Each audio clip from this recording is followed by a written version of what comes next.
In this video, we'll be talking about solving simultaneous equations using the elimination method. Now, whenever we solve simultaneous equations, the first thing that we do is we label our equations so that we know which equation that we're working with. Now, for elimination method, the reason why it's called eliminating is we are going to remove one of the unknowns. Now, the reason why we cannot solve simultaneous equations by its own is because usually when we solve equations, we only have one unknown, but in this case, we have x and y. So our goal is to remove either x or y. And the way we do that is first by identifying same coefficients. In this case, which unknown has the same coefficients in these two equations, x or y. In this case, it's y. Both of them have the same coefficient of 3. Now, the next step is actually to rearrange your equations so that it is in the form of ax plus by equals to c. So ax plus by equals to c, meaning to say x on the left side, y on the left side of the equation, and then whatever number is on the right side. So the first equation is fine. The second equation is the problem. So we rearrange that into 4x minus 3y equals to 10. This is from my second equation. Okay, and I can just label this as 3 so that we know which equation that we're dealing with. Alright, so now that they are in this form, you need to ask yourself, let's just write this down here so that you can see. This is what you're supposed to visualize in your head. So in your head, you're supposed to visualize how does y or 3y eliminate 3y.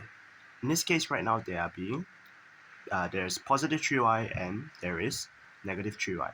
So the way we eliminate is by either adding or subtracting, and we need to know which one to use. And in this case here, I would use adding and not subtracting, is because 3y minus 3y is 0. Then it's eliminated, okay?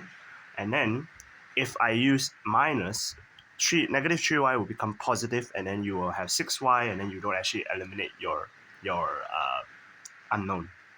So this case here, I will actually add, okay, knowing when to add, and when I add, I'm adding the entire equation. In other words, x will be added to x, and then 25 will be added to 10, and 3y will of course be adding to negative 3y.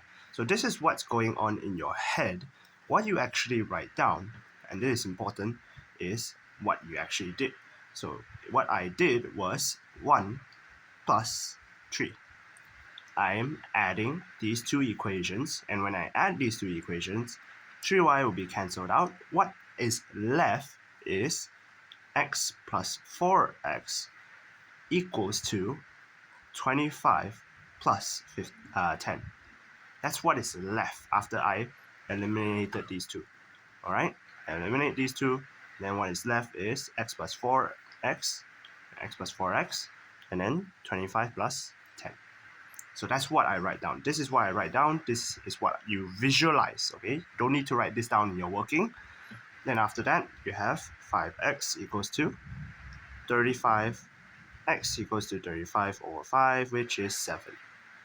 Then, now once you find x, you substitute x into 7. X equals to 7 into any one of these equations. I will sub it back to the first equation because it is only dealing with one x. You can choose to substitute in the second equation. It's up to you which one you want. So 7 plus 3y equals to 25. 3y equals to 25 minus 7. 3y equals to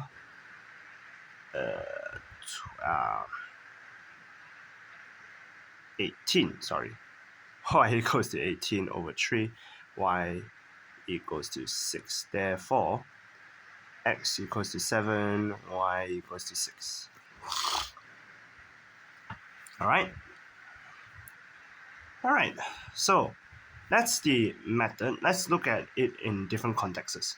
Because just like what I said, in this question, I had to add these two equations.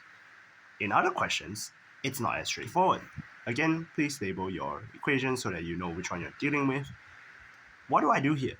First of all, it's already arranged into ax plus by equals to c, so we don't need to worry about rearranging it. It's already arranged very nicely for us. But the issue right now is which unknown are we dealing with first? I want to deal with 7y because both of them have the same coefficient. What about their signs? Right now it's positive. Okay, both of them are positive. So what should I do? Again, I need to determine either plus or minus. So in this case here, you need to be able to see that in order to remove 7y with 7y, you need to subtract the entire equation so that this becomes minus. But this is where students get a lot of careless mistakes. Whenever they do 1 minus 2, they forget that you are subtracting the entire equation. In other words, now this entire equation is minus 3x and minus 13. So in this case here, what you visualize was you cancel these two out.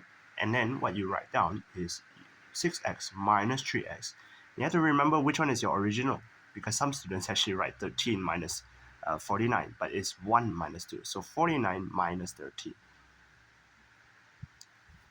Okay, so 3x equals to 36, x equals to 36 over 3 equals to 12.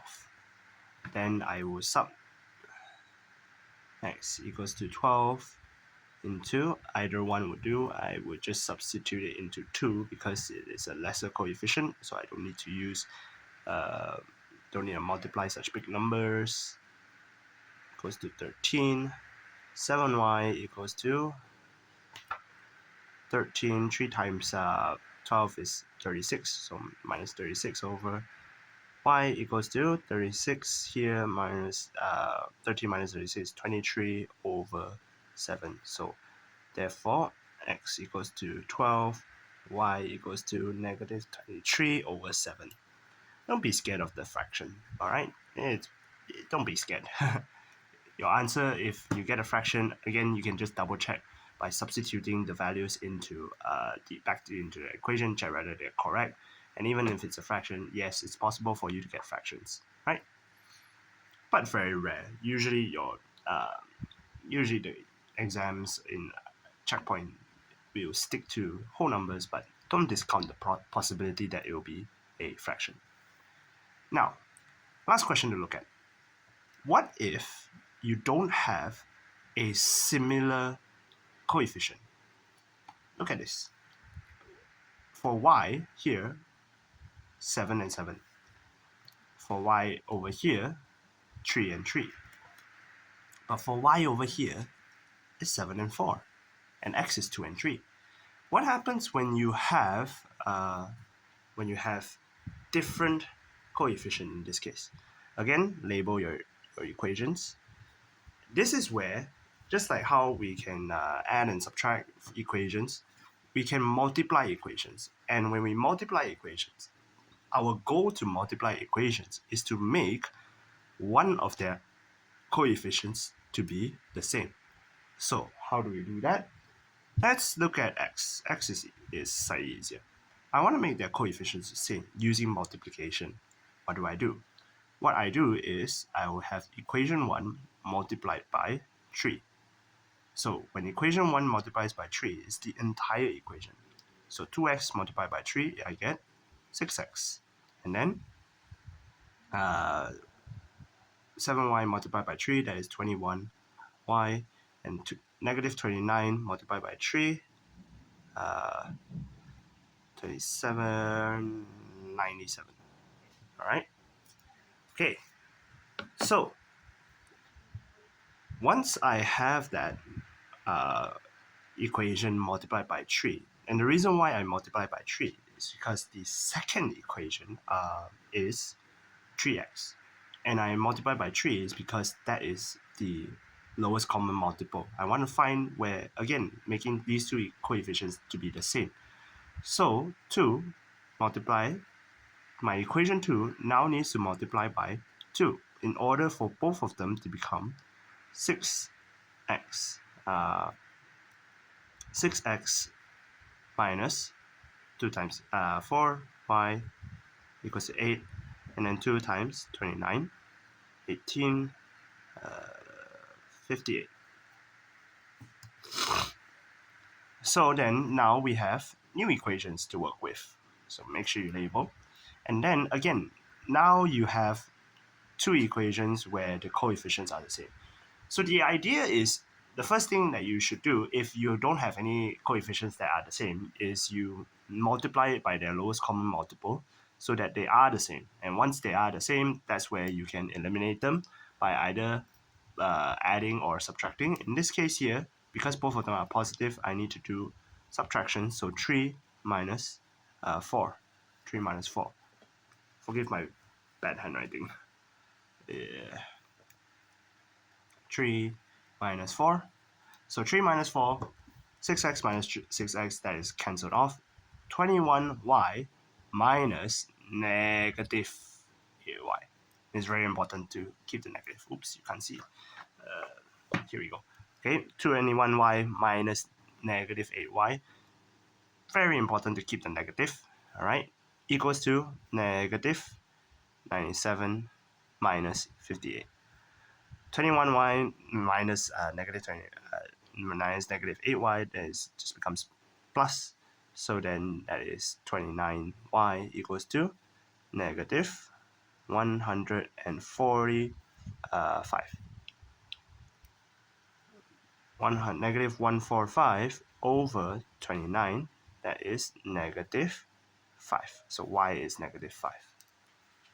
All right, so now that we have y equals to negative 5, we can substitute y equals to negative 5 into, we can do any of the equations. I am just going to do equation 1 because that is easier. Now I have y equals to negative 5, 2x plus 7 bracket, negative 5, instead of writing that, equals to negative 29, then 2x minus 35 equals to negative 29. 2x equals to negative 29 plus 35. 2x equals to, this is 6. So x will be equals to 3. And therefore, x equals to 3 and y equals to negative 5. Now again, when it comes to all these methods and like equations and how to do all these things, you need practice, all right? So you have to practice with different questions. But the essential thing is try not to memorize, try to understand again why we do certain things. The first thing is to solve simultaneous equation, we need to make sure there's one unknown. To do that, we want to eliminate one unknown by either adding or subtracting. And to eliminate an unknown, we need to make sure they have the same coefficients. And when we don't have the same coefficients, that's where we multiply. Okay? So hopefully, again, you understand. The first thing is to check for the same coefficients. If they don't have the same coefficients, you multiply to make them the same. Then you eliminate. All right. So then the rest comes with practice, practice, and practice. All right. We'll see you in a different video.